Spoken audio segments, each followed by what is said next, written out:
Welcome to Ask the Security Guy. I'm your host, Holly Magnuson, and this is YouTube episode number 45 and podcast episode number 8, recorded for August 2019. And I'll explain a little bit more about the podcast in a couple of minutes, but first, let me introduce you to APU's security guy, Shawn Kohrman. Shawn is CISSP, CPT certified, as well as a certified ethical hacker with 21 years of experience in cybersecurity. Welcome, Shawn. That was a mouthful. Wow. It sounds like a lot when you say it. Yeah. Hi there. Hi. So before we kick off this month's topic, I want to let everyone know we're making some subtle changes in Ask the Security Guy. I'll continue to post the show on YouTube, but we're also posting the show as a podcast through Anchor.fm. And the nice thing with Anchor.fm is they distribute the podcast to all the major podcast platforms, including Apple Podcasts, Google, Spotify, Stitcher, and others. So if you prefer a podcast format, please search Ask the Security Guy. Be sure to subscribe, and you will get notified when we post a new one. Now, we are going to continue to do quarterly live shows through YouTube, and the next one will be hopefully in September. So with that, I have one question for you, Shawn. Oh boy. What's in your wallet? Today we're obviously talking about the Capital One data breach. You know, oddly enough, I do actually have an account with Capital One for now. As do I, for now. But so in security, over the past several years, we've identified this as just an ongoing thing, and we talk about this idea that if you haven't been breached, it's just a matter of time. So Capital One has the dubious distinction of being the topic of conversation lately. For this month. Well, yeah. There were others, but they're the ones that rose to the surface for notoriety this month, and since it's been getting so much press and play in the news, I felt it was important to talk to our listeners about it and help them understand what happened, what didn't happen, how it happened, and what they can do to protect themselves. So I guess first question is, what happened? So back in March, the breach started, and what happened there was a attacker who wasn't really hiding, and was a former Amazon employee. Even better. Yes. Gained access to some of Capital One's Amazon-hosted servers. Watch me twitch. It's a good thing this isn't live. I'm twitching. So, and everything's not as it seems. So the first thing that rose up was, was this an insider threat? Well, that's debated right now, but it's leaning towards actually no. Okay. Or a gray area of yes. Bottom line is, when we move servers into the cloud, we take advantage of a cloud security model for businesses and higher ed and all those things. When we have large computer centers, we have physical access control. The center is in a locked facility of some sort. There's usually dedicated power and air conditioning and all those things. It's a pretty expensive proposition. So for small businesses or large businesses even, they're looking at ways to mitigate the costs. Well, Amazon, Google, Oracle, several others have made significant investments in infrastructure. They have thousands and thousands and thousands of servers running side by side, and they're available for rent. And when you rent them, you rent their security model, you rent their air conditioning and all their stuff, but at scale. Right. So you pay for your slice of the pie. Well, that's great. And the security tools provided by Google and Amazon as it relates to this conversation are actually quite good. And there are actually industry certifications around configuring cloud security products. out there now, and they're actually some of the hot new security certifications. In this case, what happened was the Capital One had moved some of its servers into Amazon's cloud, and it's a, from a business standpoint, it's just a smart move. Yeah, I mean, companies all over the place are doing it. Exactly. You split your data center, so to speak. It's a cost-effective way of doing business, and it's also, when it's configured properly, very secure. And therein lies the rub on this one. There's the key word, configured. So what we know so far is that Capital One had a web application firewall, which is a type of firewall that looks deeply at how your computer interacts with their server through the web page. And it, what are you asking? What are you clicking on? What commands are you trying to send and receive? Those kinds of things. Well, this one was misconfigured and was kind of let the barn door open. Nice. Worse, it let the barn door open to a service on the back end of Amazon services that handles credential management with other servers in that same instance.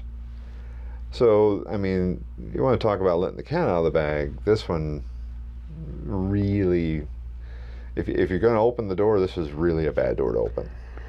Yeah. Is this like one that people probably got fired over? I mean, we don't know. We don't know, but... We don't know, and Capital One will probably never say. But this is a pretty... I would consider this a career-limiting mistake. Yeah. This is just one of those things where it's a massive oversight. So, I mean, we're talking 106 million people affected by this. So it's not small. Now, Capital One, if you go out to their website and you click on the link about what happened to their breach, they're playing it down and they're saying, well, less than 1% of all of our customers. Less than 1% of their customer base is significant. So let's step sideways for a minute here. Their 1% is 140,000 Social Security numbers of our credit card customers. 80,000 linked bank account numbers of our secured credit card customers. And we will notify these customers directly through the mail. So, snail mail. This thing was discovered. It happened in March, and it wasn't really discovered until July. Wow. So the attacker had persistence in what should have been a highly monitored, highly secured environment. Should have been. So this is a case of human error opened a door. It happens. And it highlights, one of the tenets that we have in security, this idea that, multiple layers of defense in depth. Well, part of that is having multiple people look at your stuff. And having, if I'm going to lay in a configuration, guess what? I'm asking several other people to check my work. And if we all miss something, okay, well, that's on all of us.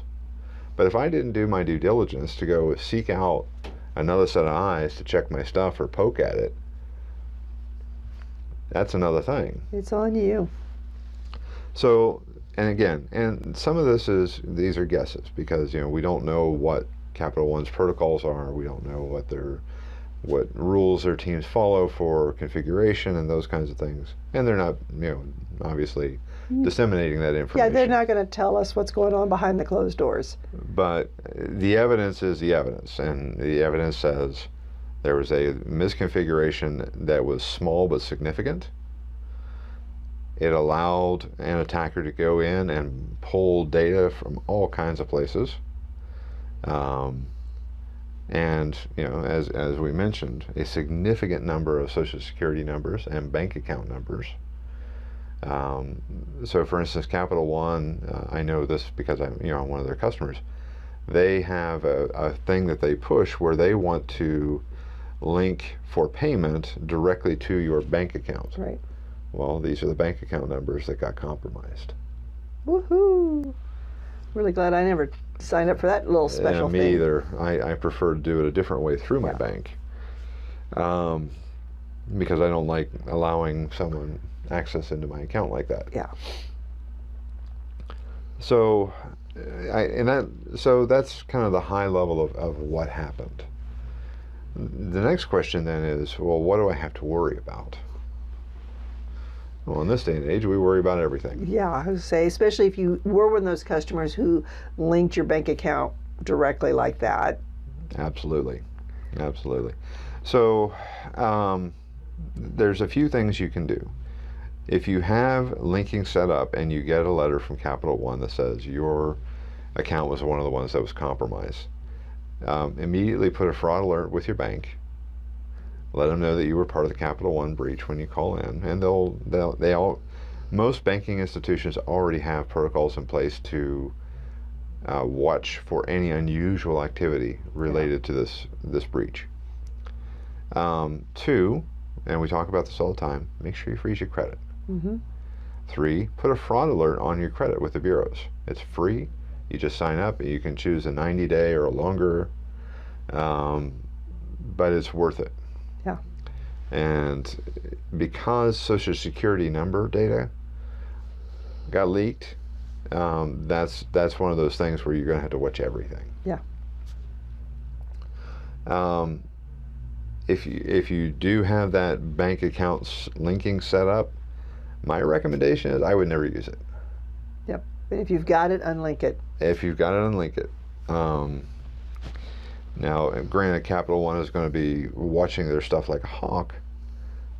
And then the last piece of this, though, is, and this is critical, is at this point, there is no evidence to show that the attacker disseminated the information. Sold it, published it, whatever. Apparently, she was just pulling it and sitting on it. To say she could, or that she did. Something like that.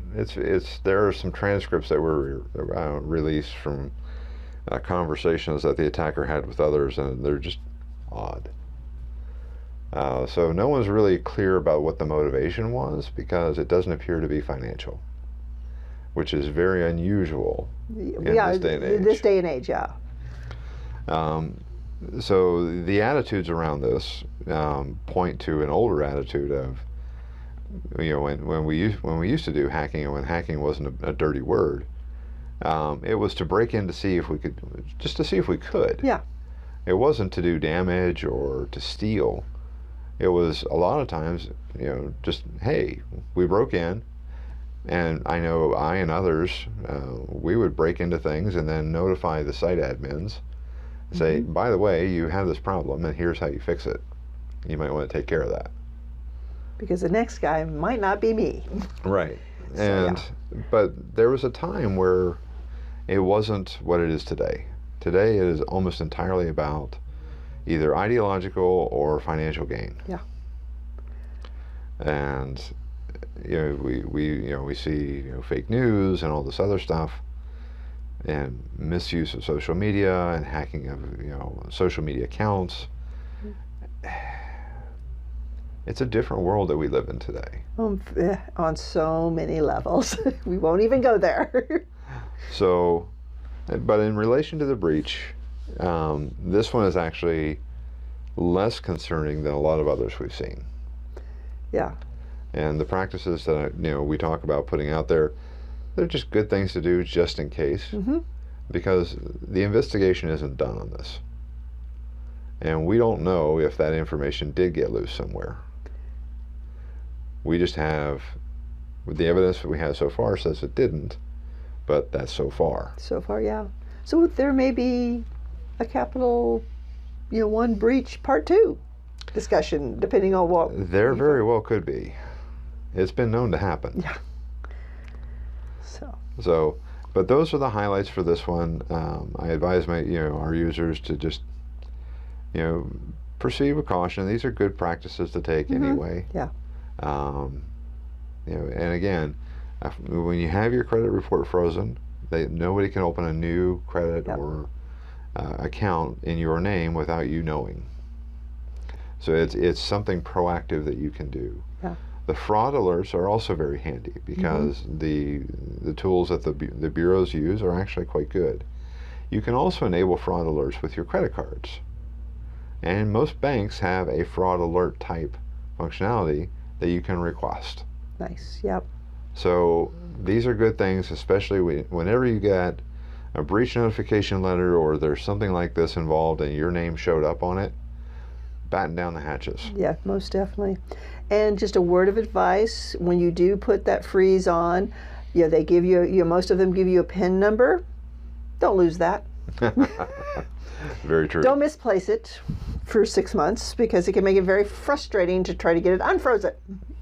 Not that I'm speaking from experience. It was actually on behalf of my son that I'm speaking from. But anyway. Yes. Well, that's where a tool like LastPass can help record those securely. Yes. Any other last thoughts before we wind this up? Again, just think about the proactive steps that you can take to protect yourself. We live in an online world, and regardless of however involved or not involved you are in the internet, your data is. Yeah. It's out there. So just remember that. I hear people all the time say, "Oh, well, I don't do this and I don't do that and I don't do the other," and that's great. But banks, credit card bureaus, the feds, the state and local governments, your information is already in electronic form, and unless you're doing something proactive to protect it, you're relying on everybody's best effort. Yeah. And so many of these places, they're overworked and underpaid. Very true. So, we won't go there either. So anyway, with that, I will say that that's it for this month's episode of Ask the Security Guy. If you have questions, please email us at iso@apu.edu. We'd love to hear from you. Subscribe to the channel, either YouTube or your favorite podcast. And share it with a friend, especially if you know someone who has a Capital One card, or just share it with a friend because you care. Next month, we should be here live on YouTube. And until then, we'll see you later. All right. Sounds good. Bye. Bye.